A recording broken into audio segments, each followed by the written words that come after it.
Let's get started. We're a little late, for which I apologize. This is the April 18 regular village board meeting. First item is to call the meeting to order, which I'm doing now, and to have a roll call. Trustee Hallwax. Here. Trustee Listner. Here. Trustee Mialopoulos. Here. Trustee Onderdunk. Here. Trustee Rubin. Here. Trustee Scott. Here. And I'm here. We are live streaming this meeting. We've posted the links to the live stream on the village's social media pages. We'll make the recording available on the village's YouTube channel following the conclusion of the meeting. The first item on the agenda is consideration of the minutes. Minutes for the Board of Trustees meeting and Committee of the Whole on March 19th, 2024, and the regular meeting on March 21st, 2024. The minutes have been circulated to the board. They've been published online. Are there any comments? And if not, is there a motion to approve the minutes? So moved. Second. It's been moved and seconded. All in favor say aye. Aye. The minutes are approved. The next portion of the meeting is public comment. That's for items that are not on the agenda. I'll ask for comments on agenda items when we get there. All comments are limited to 3 minutes. I'll notify a speaker when their time is up. In compliance with pre-established rules approved by the board, I'll limit total public comments and non-agenda items to no more than 30 minutes, and speakers should state their name for the record. Are there any public comments not on agenda items? Okay, none. The next item on the agenda is reports of committees. The first committee is the Committee of the Whole meeting, which we just had, and the subject of that meeting was the comprehensive plan, which our Plan Commission and advisors have been working on for months now. We had a good discussion. We saw a draft of the plan. They're still working on it, and we're hoping that we will get advice on important issues that we should be considering as the village looks forward. Okay, that's the report on the Committee of the Whole. The next report is the Finance Committee, and Trustee Rubin chairs that. Thank you, Mr. President. Tuesday evening's Finance Committee meeting.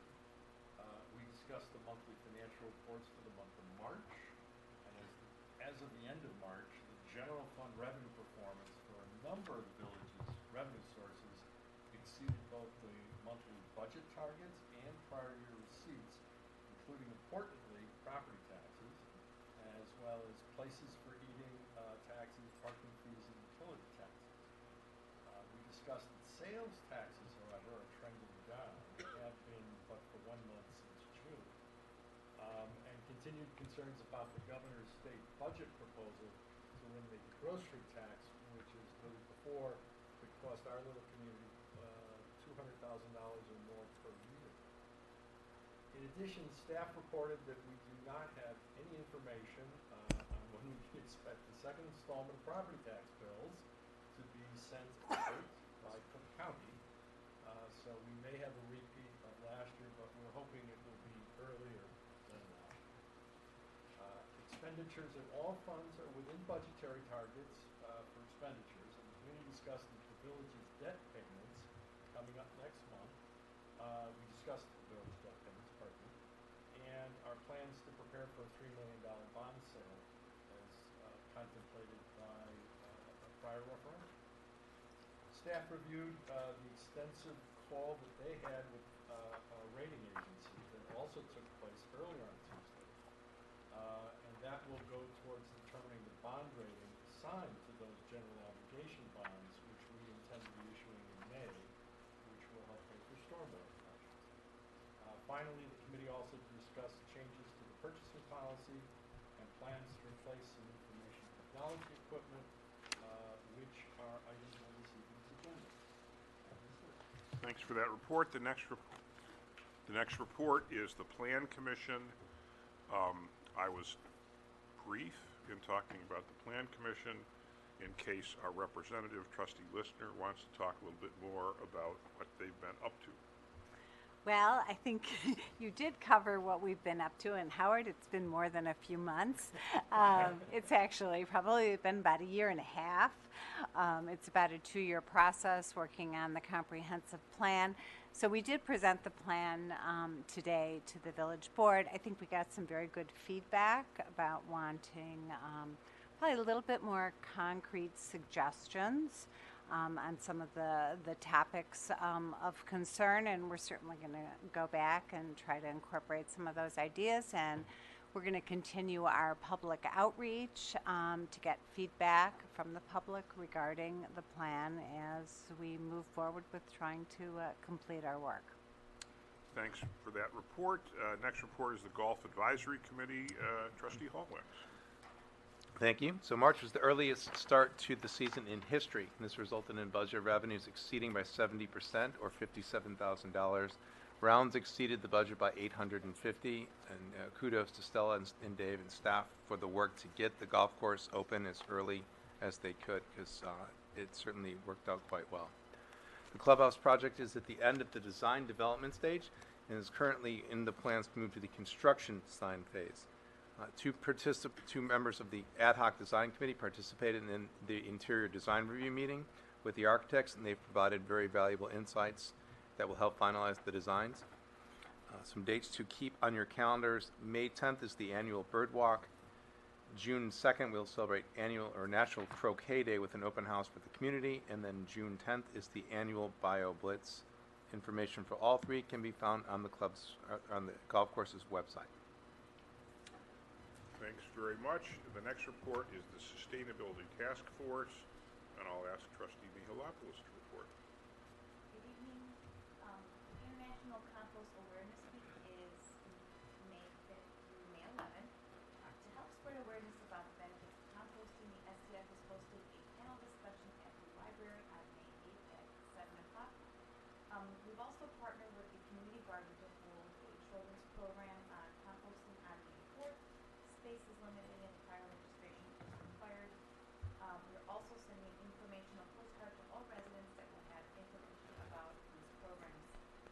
At the recent April 6th meeting, we continued planning for the annual Donate and Recycle Drop-Off event, which is on May 11th from 10 to 1. The vendors that have committed to the event will accept things like latex paint, construction debris, clothing, household goods, and block styrofoam.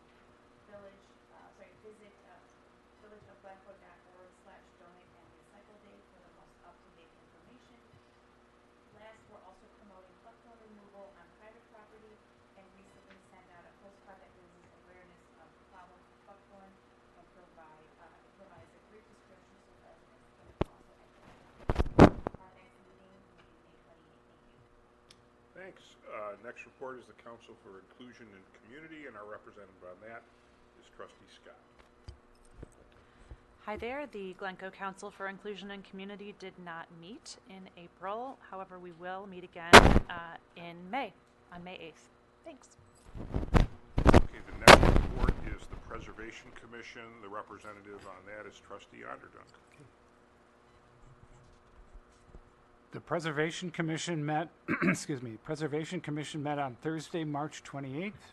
Due to a lack of a quorum, no formal action was taken. A demolition permit for 341 Lincoln was discussed. This local landmark is one of the oldest and most historic homes in Glencoe. The chair proposed that an invitation be sent to the current owner, prospective buyer, and developer to attend the next meeting of the commission to discuss the demolition. The commission also discussed the need to update the village list of architecturally significant homes, since it's been over 20 years since the last survey, and this would include noteworthy mid-century modern homes. The importance of community awareness and education was stressed, and the next meeting will be May 7th. Okay. And Don't forget Trustee Onderdunk, because the next report is the Tree Commission. Yeah. Also, Trustee Onderdunk. I do double duty here. The Glencoe Tree Commission met on April 8th at 2:15. The meeting was slightly delayed to the solar eclipse. The village staff updated the commission on tree initiatives in the village. On May 1st, New Trier students will use their volunteer daytime to remove buckthorn in the Everly Wildflower Sanctuary. Staff also reviewed the urban forestry management plan, which lists acceptable and unacceptable tree species, and some minor adjustments were recommended based on current best practices. Arbor Day is April 26th and will be honored by resolution later this meeting. The traditional Arbor Day tree planting at South School will be delayed till later in the summer to better accommodate the cicada infestation. That's actually changed, Oh, it's Trustee changed Underdunk. again? It has changed, yes. It's actually going to be on April 29th. Oh, it is? We have figured out how to get a hardier tree Oh, so okay. that the cicadas don't bother it. But it is going to be April Okay. 29th at 2 p.m. at South School. Thank you. Update. Okay. A village tree of the year vote was proposed based on the oldest favorite tree in the village to bring awareness to the age and beauty of our important tree canopy. The commission also discussed the cost of a cost-sharing incentive plan for buckthorn removal on private property, as is used in some neighboring communities. More research is required to flesh out this program. The next meeting will be June 26th at 11 a.m. Okay, that concludes our committee reports. The next item on the agenda is report of officers, and first the village manager's report. So Village Manager Crowley, take it away. Thank you, Mr. President. Good evening, everyone. I just have a few things to mention this evening. First of which is what we're kind of calling the All Things Water Workshop meeting, which is coming up on Saturday morning, April 20th at 9 a.m.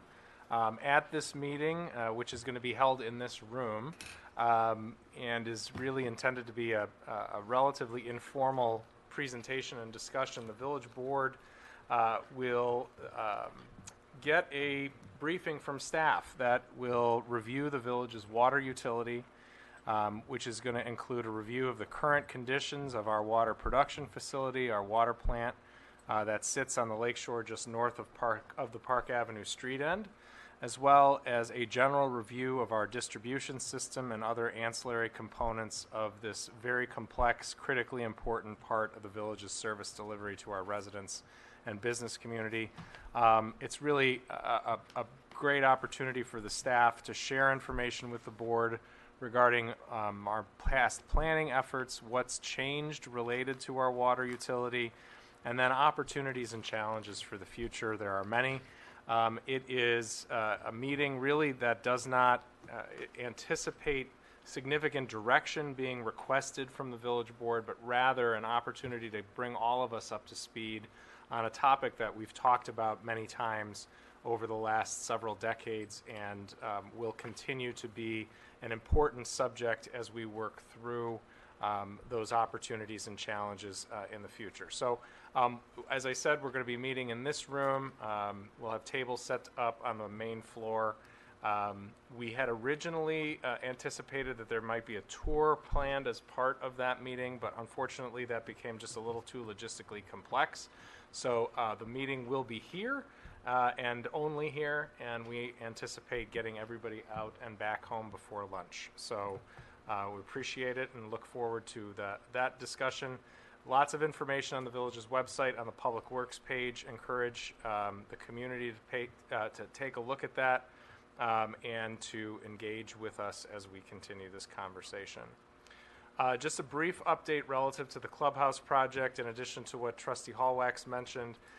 Last month at the board meeting, staff outlined to the board that we were exploring the possibility of integrating geothermal HVAC systems into the new clubhouse at the golf club. The board was favorable to that idea, but there was a question that was raised relative to a alternative, a heat pump related system.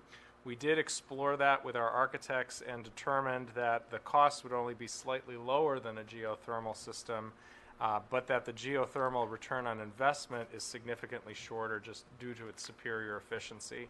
So given that information, we are proceeding with that geothermal design work as we complete the design development process. But I think that program and that project, or that component of that project, is particularly important as we seek to create a very sustainable facility in Glencoe, in line with what the village board and staff have talked about, as well as what the Sustainability Task Force has urged us to do. So we're looking forward to the progress on this process moving forward. The village's strategic plan, you may recall the board approved a contract last month with CP2 Consulting Services to assist with our update of the current strategic plan. That strategic plan was originally approved back in 2018. It was extended in 2021 and 2022, due in large part to a number of those initiatives being put on the back burner during the COVID-19 pandemic. The document itself provides guidance to the village board and staff related to priorities and objectives for the next 3 to 5 years. So we are looking forward to getting this process kicked off. That kickoff will take place in May with several focus groups encompassing residents of all ages. We are working with District 35 to get a student-led focus group, as well as residents, our boards and commissions, our staff, and then our community partners as well, as a large focus group consisting of representatives of our business community. Then next month at the Committee of the Whole in May, on May 16th, we will share some of that initial feedback that we've received from those groups, and that will lead into the Village Board Strategic Planning Retreat, which is scheduled for Monday, June 3rd. So we are excited to get this project and this program underway, and there's going to be more information available on the Village's website relative to that. Just a few notes on upcoming events. In addition, for those of you who aren't going to be sitting in the boardroom excited to learn all about all things water, but you still want to do something that's earth-focused, the Park District is hosting their community-wide cleanup event Saturday, April 20th. They've got groups working throughout the community, but particularly at Glencoe Beach. Volunteers can sign up on the Park District's website.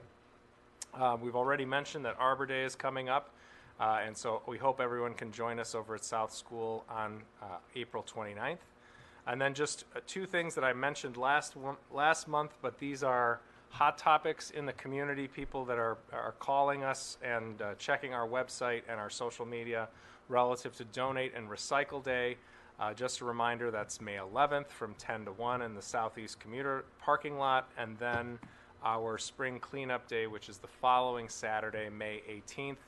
Just a reminder, please don't place items out a week or two in advance. We get complaints about that every year. We did change the program slightly about 7 years ago, and old habits do sometimes die hard. It used to be that the village, when the village was providing garbage collection service, we would just basically drive through town on a constant loop and pick up anything that people put out. Now all of that happens on one day of the week, so we encourage you to place those items at the curb on Friday in advance of Saturday, May 18th's pickup. And with that, that's all I have. So that concludes the village manager's report. The next item on the agenda is the village president's report. There are 8 proclamations which have been published, circulated to the board, that we're going to want to consider, and we'll do it with an omnibus vote, and I will just mention them. The proclamation declaring May 2024 as Asian American and Pacific Islander Heritage Month, proclamation declaring May 2024 as Jewish American Heritage Month, proclamation declaring April 22nd, 2024 as Earth Day, proclamation declaring April 26th as Arbor Day, proclamation declaring May 2024 as Mental Health Awareness Month, proclamation declaring May 4th as International Firefighters Day, proclamation declaring May 5th through 11th as Public Service Recognition Week, and finally a proclamation declaring May 12th through 18th as National Police Week in Glencoe. Unless there are any comments, is there a motion to approve these 8 proclamations by, is there a motion to approve them and issue them? So moved. There, it's been moved and seconded. Do we need a voice vote? All in favor? Aye. The motion carries. The proclamations are approved. Let me mention just one other thing as part of my report. Last Saturday, I attended a fundraiser that was hosted by the Glencoe Historical Society. It's a worthwhile cause. The village contributes to it, and they've identified a lot of important things about our history, and they continue to look into it. The theme of the fundraiser was the movies that have been filmed in Glencoe, and they had sort of questions, and we all sort of tried to guess the answers to the questions. I will say it was valuable. It was a hoot. One of the questions was not which village president was a paid extra in one of those movies, and the answer is me. Which movie is And she's having a baby, and they made me, and when they heard this, they actually made me tell the story. You really didn't want to tell it, I'm sure. Right. They had to drag it out of you. Right. The bottom line, I had a very short movie career, and I was cut. But I did spend some very quality time with Kevin Bacon standing waiting for the train. So when there is a question about, 6 degrees from Kevin Bacon, I'm included in that first degree. All right. Anyway, very good cause, and like I said, the event was a hoot. That concludes the President's report. Next item on the agenda is the consent agenda. The consent agenda includes items that have been published online for the community. They've been reviewed by the board individually or together as part of the committee of the whole discussions, and we don't think they warrant further public discussion. One exception is that item 6B, which is one particular check. One of the trustees, Trustee Scott, has a financial interest in that entity, and so we're going to remove that one item from the consent agenda and vote on that separately. So with that, the consent agenda has been circulated to the board. Unless there are comments, is there a motion to approve the consent agenda? Motion to approve consent agenda. Is there a second? Second. I think we need a roll call then. Trustee Hallwax? Yes. Trustee Listener? Yes. Trustee Mealopoulos? Yes. Trustee Underdunk? Yes. Trustee Rubin? Yes. Trustee Scott? Yes. The consent agenda carries. Okay, we're going to turn now to regular business. The first item of regular business is the March 2024. We have to vote on the 6B item? That's That's what we're doing right now. That's regular business. So it's the one item that we peeled off of the consent agenda in the check register. And so I'll ask, is there a motion to approve item 6B of the check register? So, Is there a okay, second? then I'll second. Okay, that's been moved and seconded, and we need a roll call. Trustee Hallwax? Yes. Trustee Listener? Yes. Trustee Mealopoulos? Trustee Underdunk? Trustee Rubin? Yes. Motion carries. Say, Trustee Scott can come back. And while she's traipsing up here, what I'd like to do, because we actually have Representative Guildhall in the audience, is move up item 7F to now so that we can discuss that and we don't inflict on him the rest of the meeting that he doesn't care about. If that's okay with everybody. Let's do it. Yeah. We're going to turn then to consideration of a resolution authorizing the village manager to extend the amended licensing agreement with Guildhall for 1 month. And we don't need a long explanation, but I'll ask our assistant village manager, Ben Weiberg, to present. Thank you, President Rowan and the Board of Trustees. I got a lot of papers to throw away, if that's the case.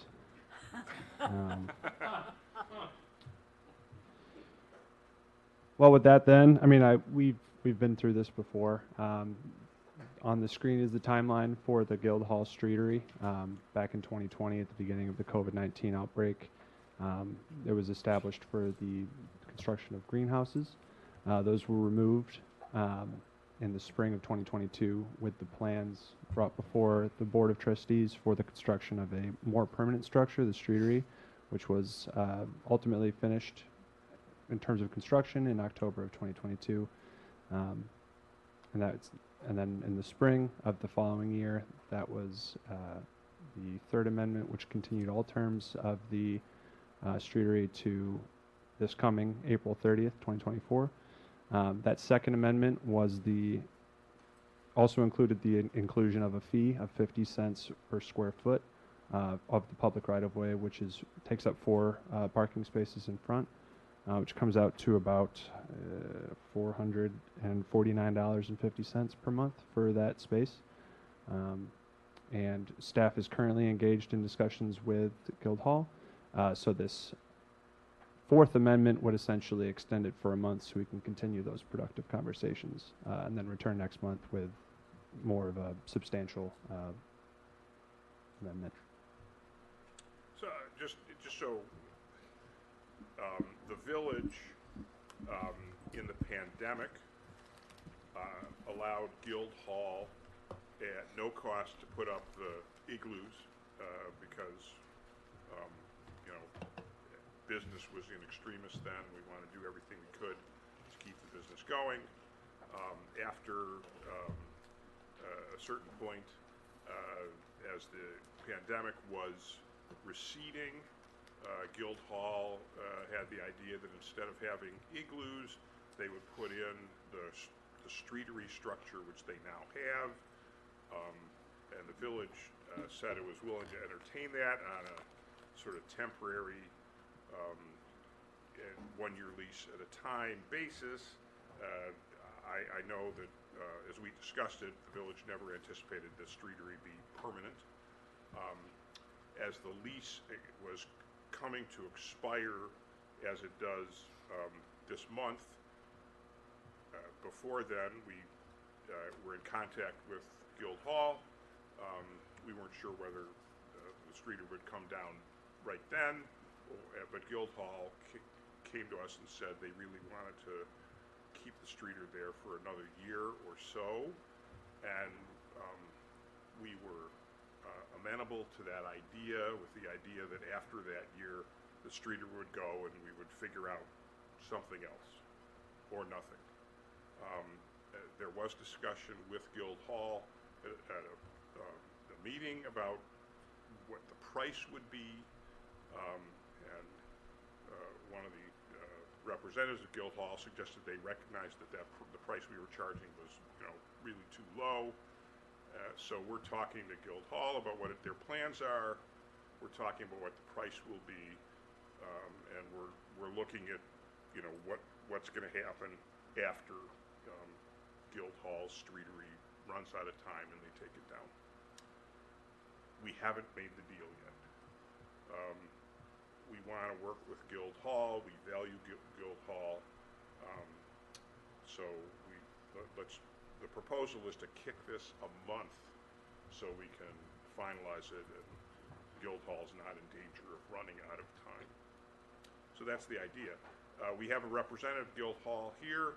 Do you want to say anything, or are we on the same page at this point? We're on the same page, yeah. Okay, so is there a motion to punt by a month the deadline for the existing lease so that we can enter into another basically one-year deal? I should disclose that what Guildhall would like a little more than a year. I think their idea is to push it through the 2025 summer season, and then they would take it down in the fall. So technically, the motion is to approve the resolution allowing for the 1 month extension. Is there, unless there are questions, Is there a motion to approve the resolution extending the current lease by a month? So moved. Second. Okay, it's been moved and seconded. Let's have a roll call. Trustee Hallwax? Yes. Trustee Listener? Yes. Trustee Mealopoulos? Trustee Underdunk? Trustee Rubin? Trustee Scott? Yes. Motion carries. Okay, thank you, and you're welcome to stay. And if you stayed, there wouldn't be a quiz, but we would wonder about you. Okay, the next item on the agenda is consideration of a referral to the zoning commission for of a proposed zoning code amendment for business district uses.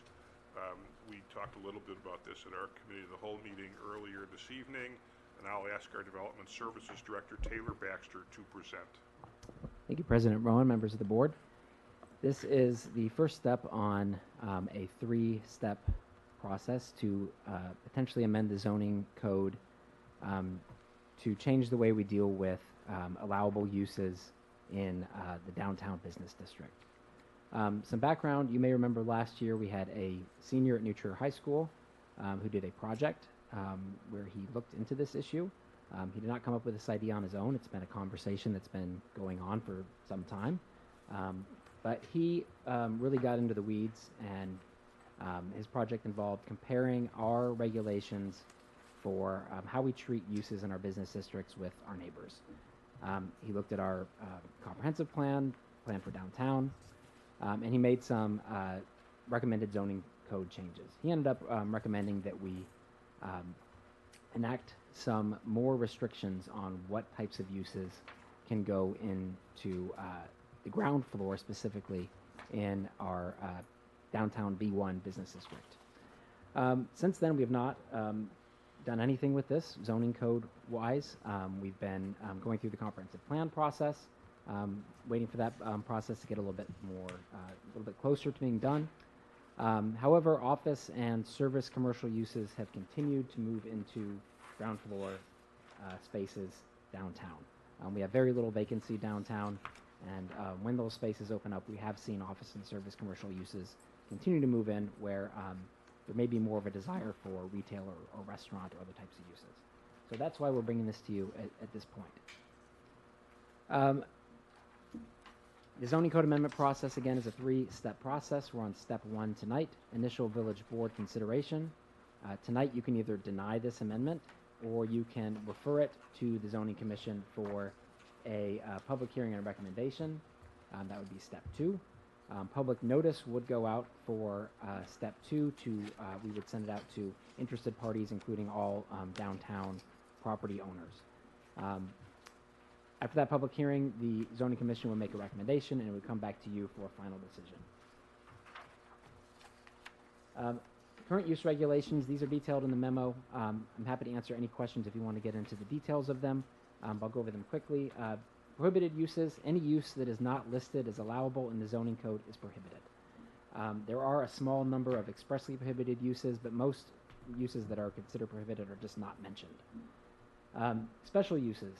There's a short list of uses in the downtown district that require a special use permit. A special use permit is a two-step process. There's a public hearing with the zoning commission, and then the village board can either approve or deny a special use permit. That's not an administrative process. That's typically about a 3-month-long process. Could be a bit longer if there are multiple meetings with the zoning commission. So there are a few uses downtown that require a special use permit, regardless of whether they're on the ground floor or upper floors. There are uses throughout the zoning code, throughout the uses list in the business districts part of the zoning code that are permitted, but not on the ground floor.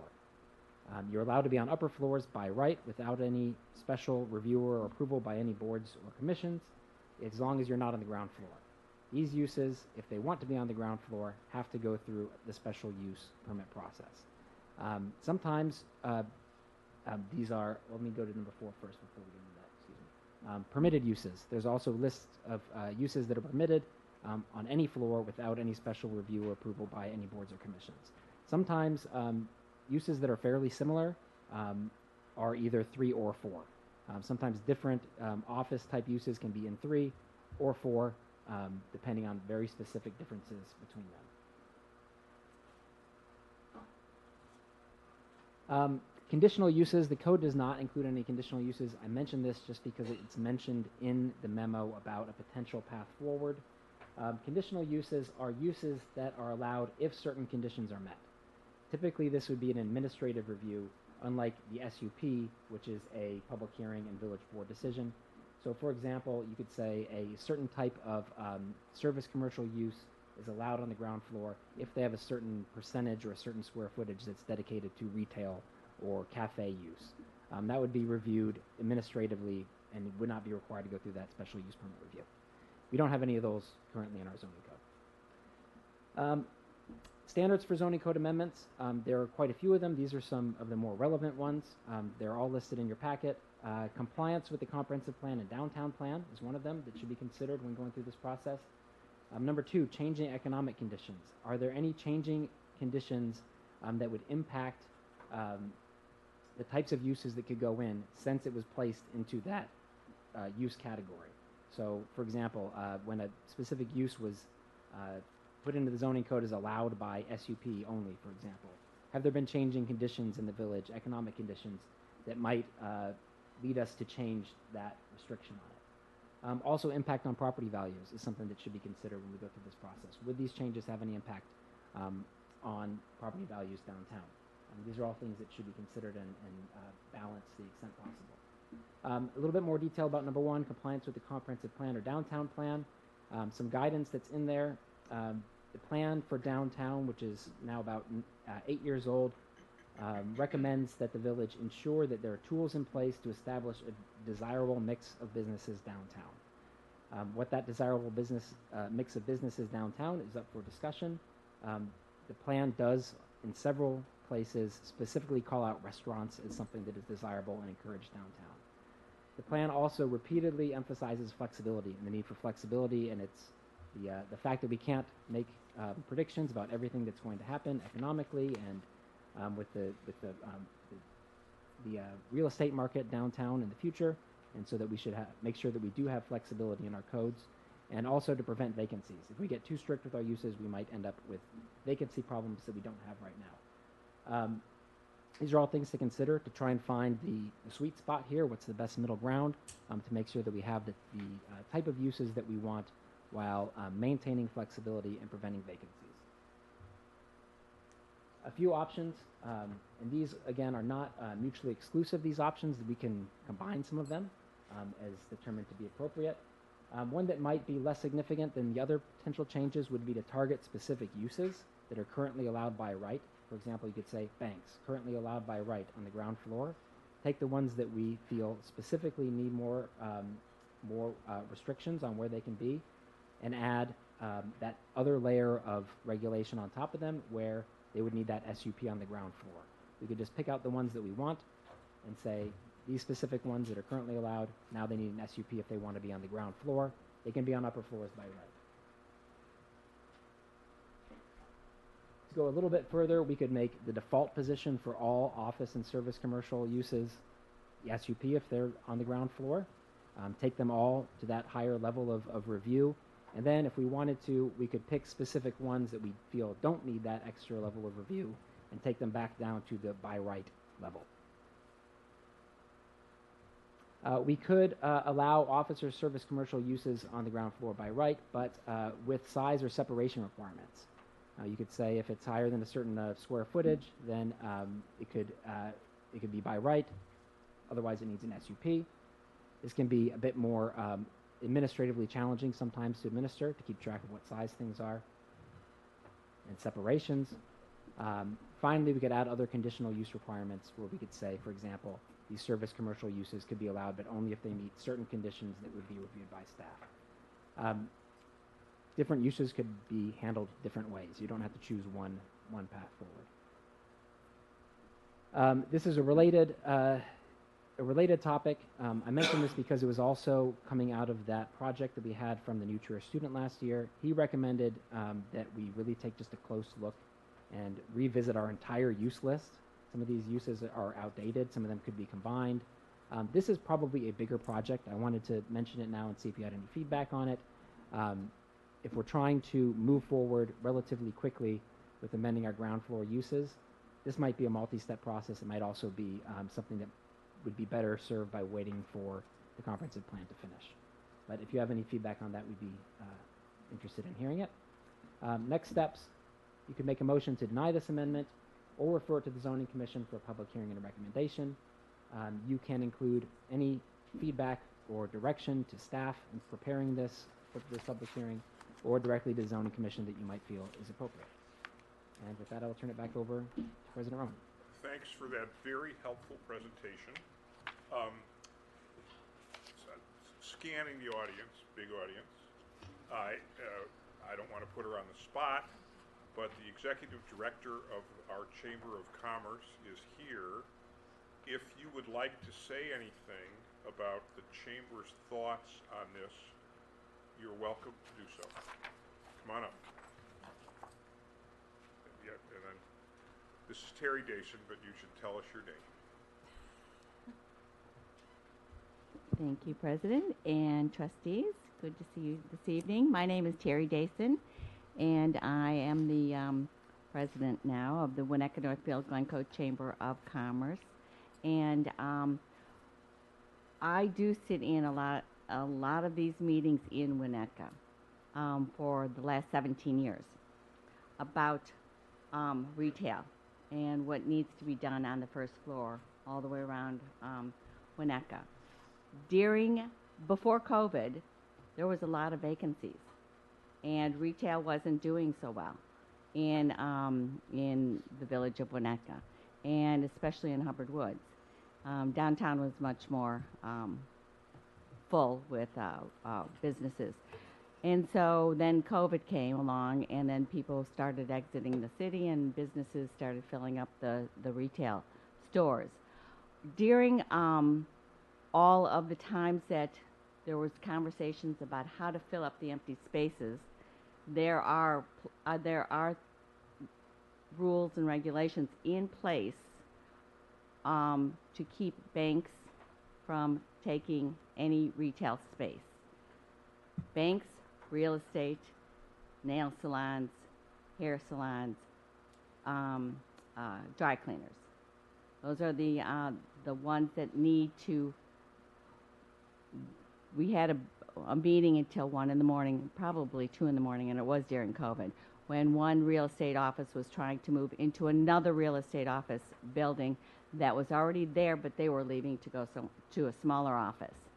And the village was determined to make the gateway to the downtown business district retail. And they would not allow this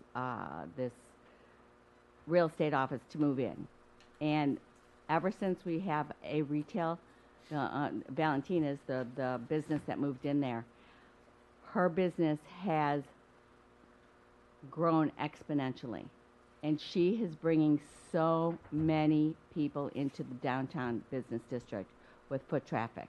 The first year she was in business, she couldn't keep stock in the store. And she was just down the street in a smaller place, but it really proved that people want retail.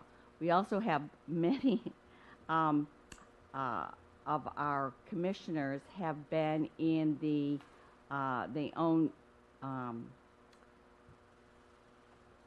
retail businesses in other communities, and there's been lots of studies done that retail begets retail. And if someone is out shopping, they go from one store to the next store to the next store. If you have a bank or a business office, or if you have a doctor's office on the first floor, that does not generate any foot traffic. That generates dead space. So that the bank and the real estate office generates dead space. So as women and men and families are walking around and shopping, and they're going down the street, and they see that there's all this other, things in the way of getting to another retail store, they might just turn around and not shop anymore. And so, and there have been a lot of studies, and I would highly recommend that you have a conversation with experts in this field to discuss how you want your business, your downtown to look.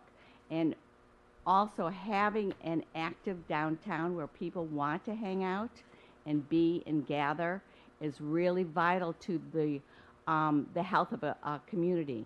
And the residents enjoy that when they can go downtown and be together. And when they're downtown, you know, and there's things to shop for because they've gathered together, they may go shopping. And that's proven to be one of the big points of help when you're considering what's going in a storefront. Winnetka also allows for all those businesses to go to the second floor. That's where they want them to be. If any office, there's no offices on the first floor in any, but they do have an outside overlay district where those businesses can go if they want to. And they're putting the post office, they're moving the post office out into an outer district and getting rid of it in the downtown business district. And so they're always being thoughtful about who can move in.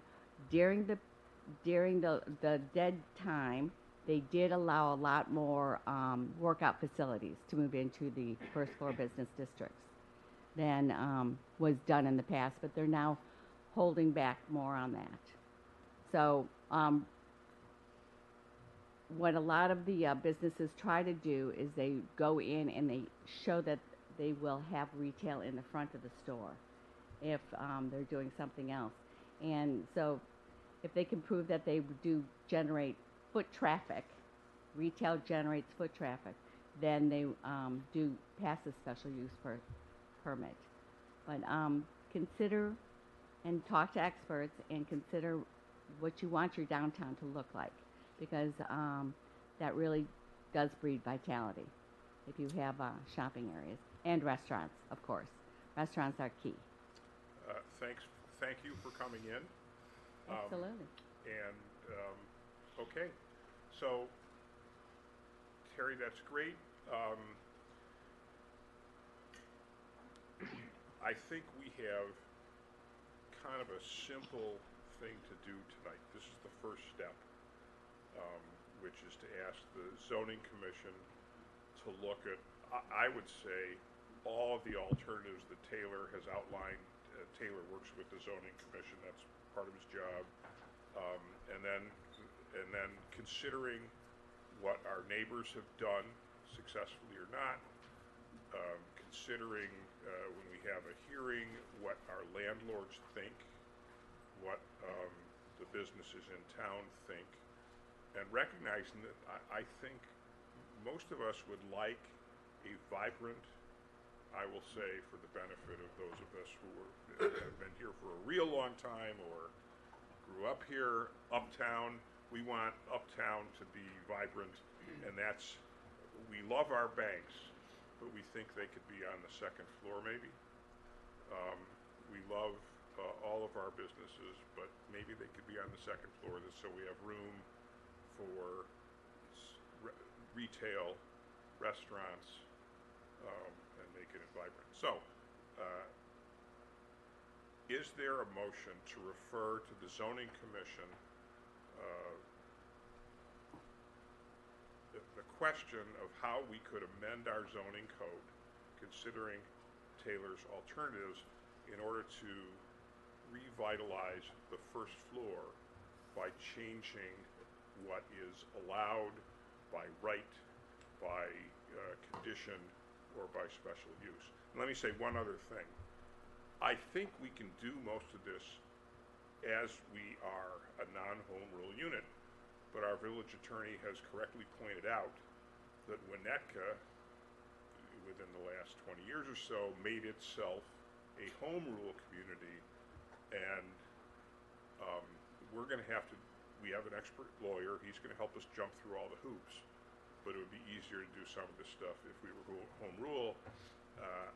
These are things that I, for one, would like to do, and I think we should do it sooner rather than later, because while we tarry, uses move in that aren't necessarily our favorites.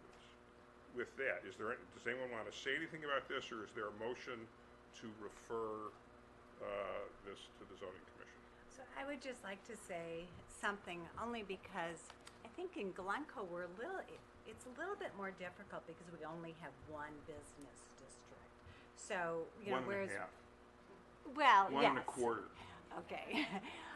So that when you compare it to Winnetka, where they can start putting the services someplace else, we don't have that. So, other than looking at Hubbard Woods. So I just think we have to be very thoughtful and realize sort of the differences that we have when we start thinking about that. And because I think we all want the same things, but I think, certain service businesses are convenient and are helpful for our residents.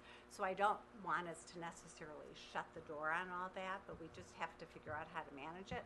And I think the other thing that we just have to think about too is the fact that when we talk about second floor space, we don't have a bunch of elevator buildings, and we have to, think in terms of accessibility and how people can get up.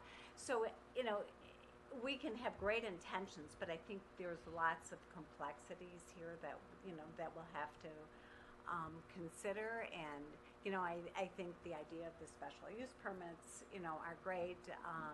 I would hope that we're not handing this to the zoning board saying, here are all these recommendations, go do them, because I don't know that we would necessarily, from the neutral student be looking at, all those recommendations. He did a great job of kind of laying out the facts on all these different, the different municipalities, which was a fabulous spreadsheet. But then I think we have to, look at it carefully in terms of thinking about what we want to do for special use permits as opposed to necessarily prohibiting.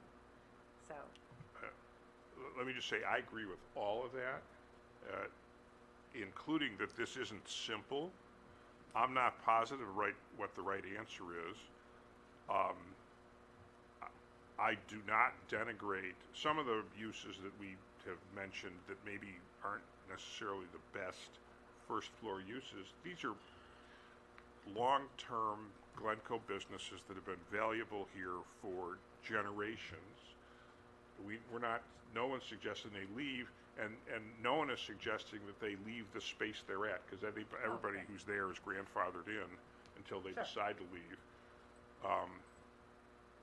But we need to get this started, and the zoning commission can do that, and they could make recommendations. When I started work as a lawyer downtown, I was in a bank that was called the Continental Bank Building. May it rest in peace. And it's still a bank building, although it's had a couple of iterations. And when I first went there, the first floor was kind of an ugly, green carpeted teller's bank thing. And then it hasn't been that successful, but they turned the first floor into basically a retail restaurant mall, because upstairs is this magnificent banking floor that was always there. And you took the escalator up, but it was like, whoa, and it turns out it's a landmark which nobody knew. And it is possible that some of our first floor uses could become second floor uses, and the first floor could be something that's better for the business district, the Uptown Business District, or maybe our Hubbard Woods Business District. We'll see. But in order to figure this out, we need to get the show on the road. And while, we've been thinking about this ever since that very helpful presentation. And in that interim period, a couple of businesses that are not necessarily ideal have moved in while we've been, fiddling. I want to stop fiddling and figure it out. Oh, and I'm totally in agreement with that.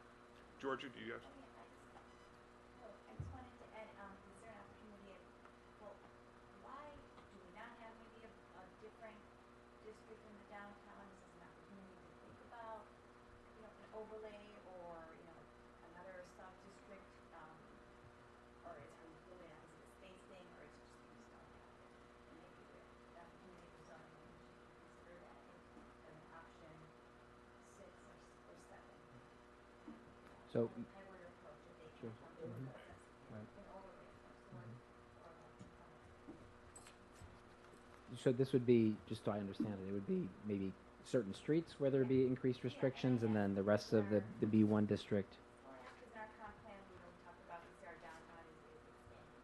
Mhm. Potentially, we have different maybe uses or abilities going on at some point. Yes, Hazel and activities Mhm. potentially growing, so we sort of maybe the long term. We could, yes. Mhm.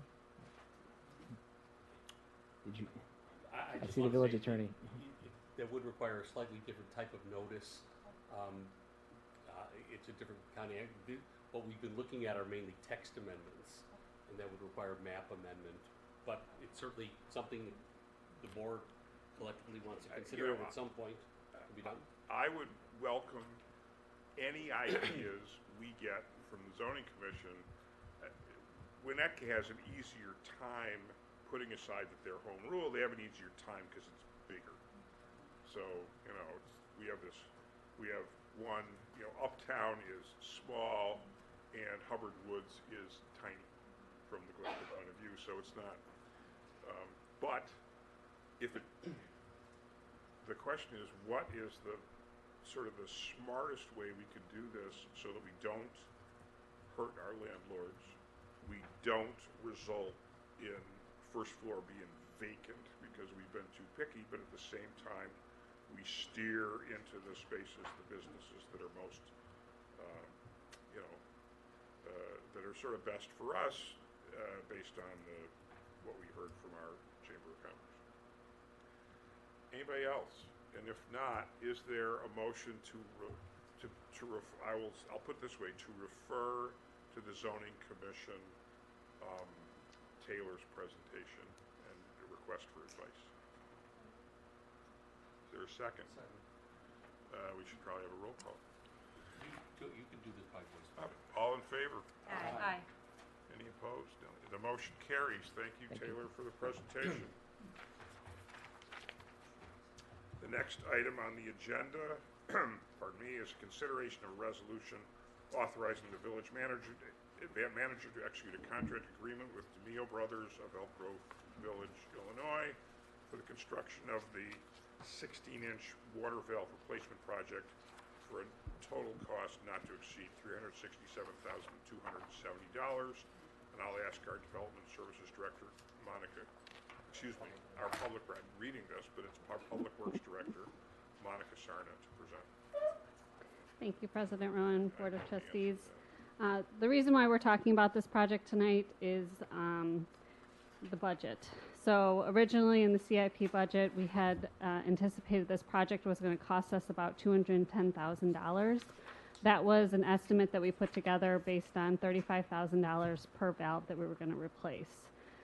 So as we started working with the engineer and putting together the plans for this project, they put together a cost estimate which came in quite a bit higher. It was about $250,000, so higher than our CIP budget, but within reason. What happened is when we went out to bid, we only received 2 responses, and both of those were much higher than we had anticipated in either the CIP budget or the engineer's estimate. There are a couple reasons for this. I think one, just in general, there's a lot of water infrastructure projects going on right now, so there's a lot of competition for work. This is a smaller project, and so I just don't know that it grabbed the attention of contractors like it may have in the past. We did discuss delaying this and going out to bid later again in the year. I just don't think there's any guarantee that we would get a better response, and there's a risk that we might get higher responses, just as much as there's maybe an opportunity we could get lower bid prices. The reason why we want to move forward is this is a critical infrastructure project. The 16-inch main going down Park Avenue is kind of the backbone of our water system, which we'll be talking a lot more about this weekend. But this project was actually originally planned for 2023. It got delayed, so it's already been pushed back 1 year. It got delayed because of the Beach Road emergency transmission main that we completed that construction last year. So with this, we are we would like to move forward, even though the budget did come in much higher. As President Rowan read off, the lowest bidder was the DeMaio Brothers for $367,270. So with that, I just wanted to touch on the budget. The second half of this, I want to explain construction sequencing and downtown impacts. But are there any questions on the budget? Okay, so with construction sequencing, I know this is a very small picture, but basically the west half of Park Avenue that's outlined in green is a shutdown segment. And then on the east half of the railroad tracks, we have two different purple boxes, which are two separate shutdown segments as well. So we have 4 total. But what we're looking at is within the green segment, that area will need to be shut down twice. Both of those are limited to 8 hours total maximum per shutdown.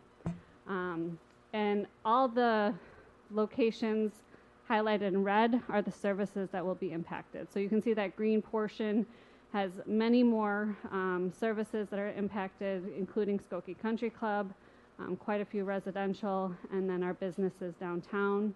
If we look to the east, in the larger shutdown segment, there's only 2 residents that are on this 16-inch main, and then the far east is by the water plant. There are no services associated with that, so that's less of a concern. So I want to dive into specifically, if we can go to the next slide, the downtown businesses. I tried to list a majority of them, but there are obviously some second floor areas that will be impacted by these service impacts as well. But good thing to note, no north side of Park Avenue businesses will be impacted. Foodstuffs will not be impacted, but there are some businesses that we're going to have to coordinate with on their essential functions. So obviously the dry cleaners, Glencoe Library, Poor Pascal's. And so we're taking all of that into account. We'll be having a pre-construction meeting with DeMaio Brothers to talk through all this sequencing and try to figure out a way to proceed forward that is least disruptive. Looking at what these business hours are, I can tell you right now, we already know that Pascal's is closed on Mondays, so we will probably ask them to do one of the 8-hour shutdowns on a Monday. We've been trying to approach this in a cost-effective manner. In one of these shutdown sequences, we are going to require that there's 2 crews on sites to eliminate it from 3 shutdowns down to 2. And then the good news is however we approach it in the final version, only half of these businesses downtown will be impacted once. So the second round of shutdown will either be the east or west side of Park and Vernon. So I hope that was clear, but the main point I want to get across is it is a maximum 8-hour shutdown per shutdown. We are very cognizant of the impact that it will have to downtown businesses. They will all be getting advance warnings, and we'll be working with them to create a schedule with our contractor to make sure that these impacts are as least disruptive as possible. These planned shutdowns are way less of a problem than if we blow out one of our events. Correct. That is a very good point. So we will be able to explain that to these businesses. Any questions about the downtown impacts? There's no way to package this with any other work we need to get done, right, to make it more attractive to any other contractors? Not or this is critical, needs to get done, and there's nothing else to put it together with? Not that's associated with our current, water main replacement plans. Okay. Yeah. We all hate to be paying more, but it's not like we have another choice here. And what did we think it was going to cost? The original CIP budget, which was just a round estimate, was $210. The engineer's estimate came in at $250. I think the high cost came in with higher mobilization costs. The valves were slightly higher than we anticipated as well, but I think a big part of it is it's a smaller project. You got impacts to downtown. We did write it in a way where we're requiring the 2 crews. I mean, there's just a variety of reasons that these prices may have come back higher. Is there a motion to approve the resolution? Yeah.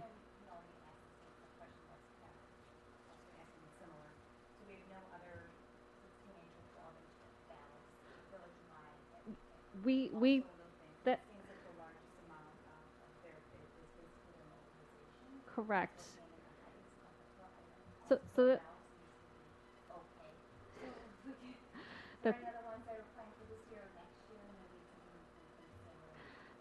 that's a good question. There is a phase 2 to this that we are looking at potentially having to delay by another year, just because of these higher costs. We talked about scope reduction. We didn't feel like that was going to help, just for the point that you're saying. So increasing the scope, though, it just wasn't in the budget at this time. I get what you're saying, though, as far as it's just more valves that More are valves. Mm-hmm. When you say it's not in the budget, neither is this. So, Well, with all, no, seriously. Okay. It's, if it would net material savings in aggregate, the fact that we delay for a year or two, I mean, shouldn't necessarily be the factor. I will say, I think we have concerns about the fact that we've delayed this project a couple of years already. Mm-hmm. We have broken it apart for reasons that are more so than just budgetarily, but budget is a significant concern. As we've seen, the water fund this year is already going to be impacted by lead service line replacement changes. Nikki and I and Monica have been working through how to make sure that we have the resources that we need to complete the work this year and next. We don't want to have to speed up a bond issue in the water fund. We don't have another one scheduled until 2026. So while we certainly appreciate where everyone's heads are on this, I think what we're trying to do is moderate some of this so that the growth doesn't get ahead of where we can support that. And again, I think this project, to Monica's point, is somewhat more complex, and the impacts and those costs are related to the amount of hand-holding we are trying to do with the business community. This is going to be a significant impact. As Monica said, we may have to shut down the Park and Vernon intersection. There's no fun that goes along with this, and I think that's a big driver of where these costs are in this particular circumstance. And I'd just like to note, too, that these valves that were scoped in phase 1 are very critical. And so to President Rowan's point, okay, yeah.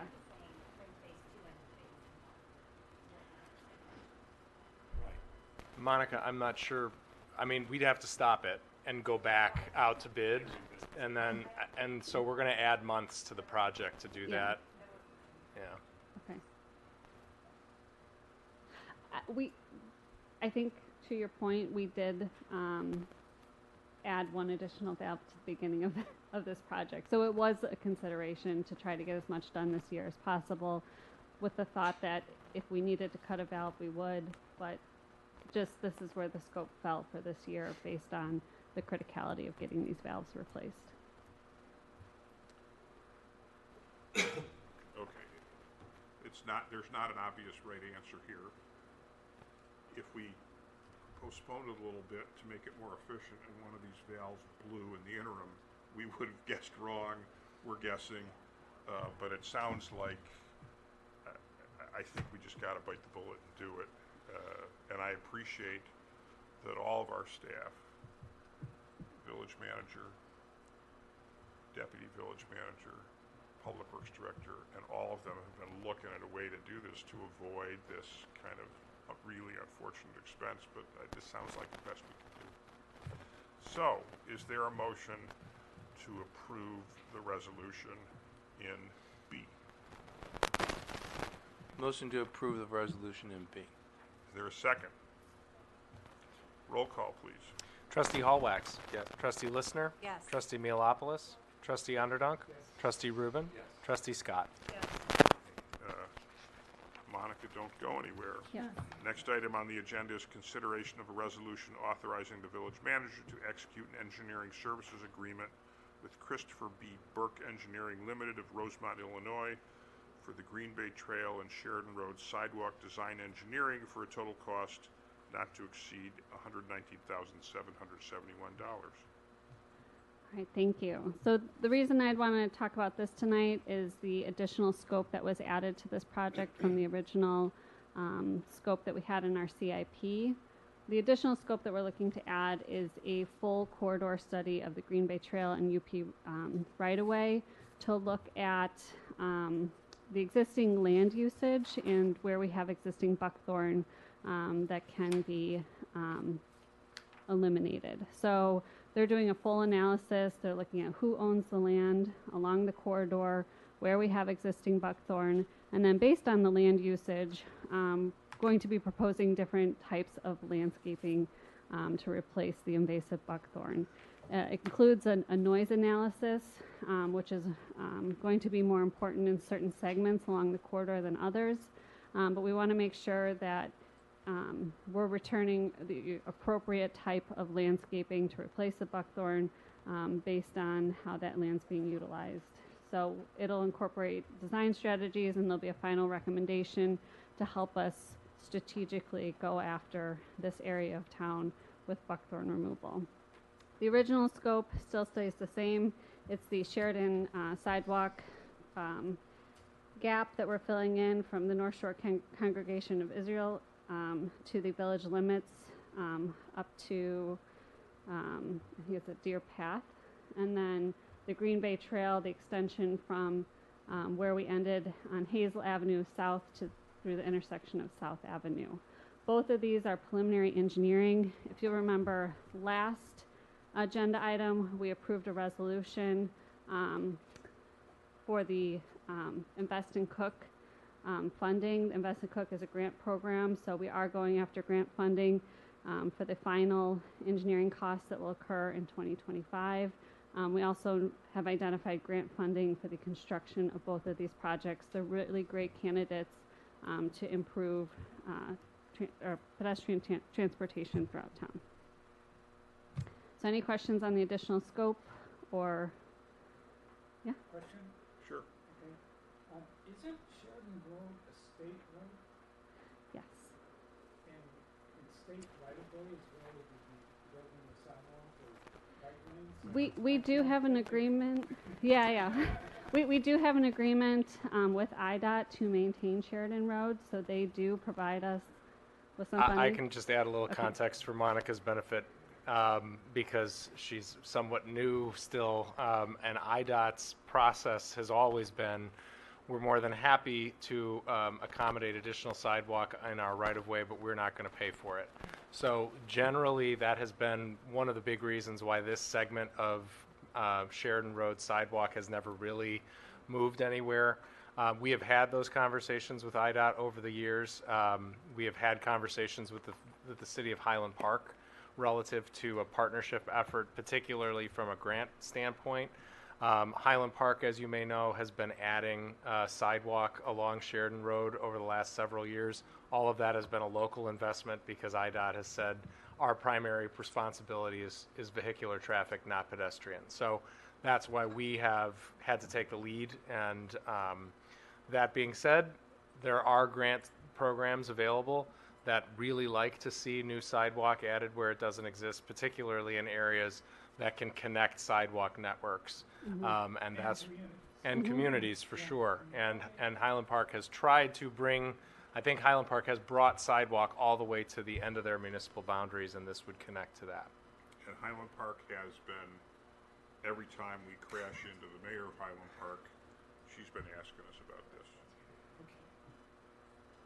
Well, perhaps Cook County could kick in something. Maybe we'll get a grant from them. It's a good candidate, yeah. Any other discussion about item C? If not, is there a motion to approve the item C resolution? So I'll move it. Second. It's been moved and seconded. Roll call, please. Trustee Hallwax. Yes. Trustee Listner. Yes. Trustee Mealopoulos. Trustee Underdunk. Yes. Trustee Rubin. Yes. Trustee Scott. Yes. Motion carries and the resolution is approved. Next item on the agenda is consideration of a resolution authorizing the village manager to execute a professional services agreement for an IT assessment in the amount of $16,500 and additional professional services agreements for IT consulting and configuration in an aggregate amount not to exceed $200,000, provided that agreements in excess of $25,000 be ratified by the village board at its next regularly scheduled meeting. And I'll ask our Deputy Village Manager, Nikki Larson, to present. Thank you, President Rowan. As part of the calendar year 2024 budget, the village board authorized several IT initiatives, including upgrading some of the village's IT equipment.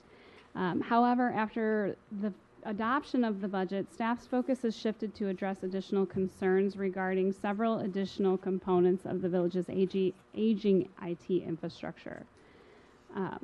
Key challenges with the system and in its existing configuration are as follows. The village has several items of aging equipment and has been experiencing critical system failures. The village's IT infrastructure is at a critical juncture with certain obsolete elements failing and disrupting the ability to provide consistency in our operations. Despite careful planning, our equipment has recently exhibited significant malfunctions that are related to the age of the equipment. One recent example is when the village lost internet connectivity that led to several outages at village facilities without warning. While short-term solutions can be deployed to continue our operations in this circumstance, it's important to note that the village is in need of a more sustainable solution. In addition, the village's voice-over IP telephone system is over 15 years old and showing signs of imminent failure. A malfunction in this hardware recently caused an automatic failover of our non-emergency public safety telephone line, as well as phone numbers controlling the incoming traffic into Village Hall and the Public Works Garage. Again, this was done without warning. In addition, the operational framework and physical cabling throughout the network is the product of several consultants and staff over the last decade with complex and less than intuitive configurations and installations. The way that the network is set up now creates issues for end users, unnecessarily complicates and prolongs troubleshooting when we do have an issue, and can lead to vulnerabilities in network security. Given the frequency and the volatile nature of the recent equipment failures and the aging equipment that we do have, staff is requesting that the village board consider the following necessary and emergency initiatives to expedite the next phase of our network cutover. In order to properly plan for the replacement of equipment and appropriately plan for downtime during the replacement of equipment, we're requesting a comprehensive assessment to be completed on the village's remaining network configuration, physical layout, and policies that govern the network. Consequently, staff has sought proposals from IT consulting firms to assist with the network assessment that will outline the scope and scheduling for the remaining portions of this project. With that analysis being completed, it's recommended to move forward with OEM King of Hawthorne Woods, which was the most cost-effective and comprehensive proposal that was received. Once the network assessment has been completed, work can continue on the network to replace the aging equipment that are contributing to the equipment and the network failures, including the phone system. To expedite the process of executing agreements for this work, staff is requesting that the village board authorize a lump sum not to exceed amount of $200,000 to expend with IT contractors on both the network assessment and subsequent work required in accordance with the resulting assessment. And as President Rowan noted, any contracts in excess of $25,000 would come back before the village board for ratification. But understanding that those contracts in aggregate cannot exceed that $200,000 that would be authorized this evening. Section 5D of the village's purchasing policy allows for emergency procurements or contracts that are necessary in case of an accident or other circumstances creating an emergency to protect the life, public health, safety, and public property of the village. Expenditures outlined in this case would fall within this policy in order to protect the village's ability to continue to respond to both emergency and urgent situations. And I'm happy to answer any questions on this item at this time. Any board members have questions? And I know we did talk about this at the Finance Committee meeting on Tuesday. Any board members have questions or comments? Let me say thanks to Nikki and to Mario for their hard work on this. We need we need it all to work and to be invisible. And it's, as soon as it stops working, it becomes really visible. So I think we should do this. Cupid dolls will be awarded if we come in under the 200,000. It's good incentive. And more Cupid dolls if the more under it we come. And with that, is there a motion to approve the resolutions in D? So moved. Second. It's been moved and seconded. Let's have a roll call vote, please. Trustee Hallwax? Yes. Trustee Listener? Yes. Trustee Mealopoulos? Trustee Underdunk? Yes. Trustee Rubin? Yes. Trustee Scott? Yes. The motion carries. The resolutions are approved. So that takes us to the next item. Nikki, don't go anywhere. Consideration of a resolution approving a professional services agreement for professional staffing services with Peyton Resource Group LP in an amount not to exceed $95,000. Thank you, President Rowan. This item is also related to the previous item. As part of the calendar year 24 budget process, the village board authorized the addition of a full-time employee in the IT division. The idea of this was to enhance both the customer service that we provide to our internal customers as well as the community, transitioning from our existing hybrid arrangement with one full-time employee and one contractual employee that works 3 days a week, and moving to having 2 full-time employees on site 5 days a week. In late 2023, staff published a job posting to prepare for this transition for a support and network engineer. We held 4 separate rounds of interviews, none of which yielded a suitable candidate. And in March 2024, the position was rebranded as an IT infrastructure and support engineer, but again, we find ourselves in the same situation where we have not been able to yield a suitable candidate. This is a common issue for hiring IT staff in government. It's indicative of the uniqueness of this type of position. When we have functions like public safety that are 24/7, there are just elements of the village government that you cannot do with a remote IT support. You do just need to physically be here to troubleshoot some of our IT equipment. This is also indicative of the competitive market for this role. It's very difficult to recruit IT folks out of the private sector. That being said, we've been working to find other creative solutions to fill this role. Consequently, staff petitioned several staffing agencies for draft proposals. We're not seeking another long-term contractual agreement. From a financial perspective, it makes more sense to transition someone to an employee role. And we've looked particularly at 6-month transition hiring models. Staff is recommending an agreement with Peyton Resource Group out of Dallas, Texas. They provided us with the most competitive proposal.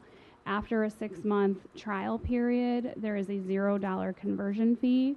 The comparable proposals that we sought went as high as 25% of salary on a conversion fee, so this was very competitive.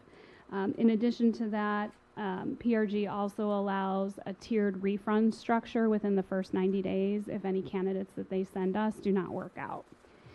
They've also been able to provide several resumes already, and staff has had some preliminary discussions with qualified candidates that have been much more qualified than what we have been able to attract locally.